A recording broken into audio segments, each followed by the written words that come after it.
Welcome to this DelStack tutorial video. In today's tutorial, we will learn how to see Discord Wrapped.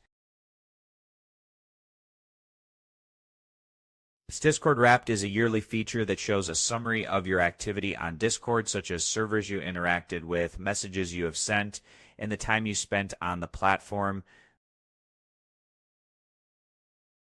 This feature is usually available toward the end of the year and is only shown when Discord officially enables it. To see Discord Wrapped, start by opening your Discord app or logging in through your browser. Look for a banner or notification with a special link provided directly by Discord. If Discord Wrapped is available for your account, clicking the link will open a page that displays your personal stats in a visual format.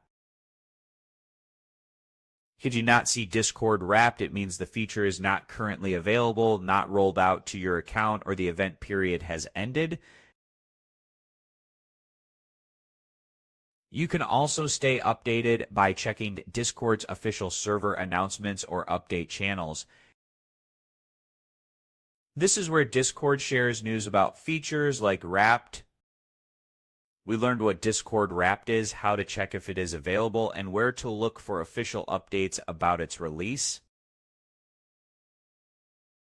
Thanks for watching, and don't forget to check out the next DelStack tutorial videos.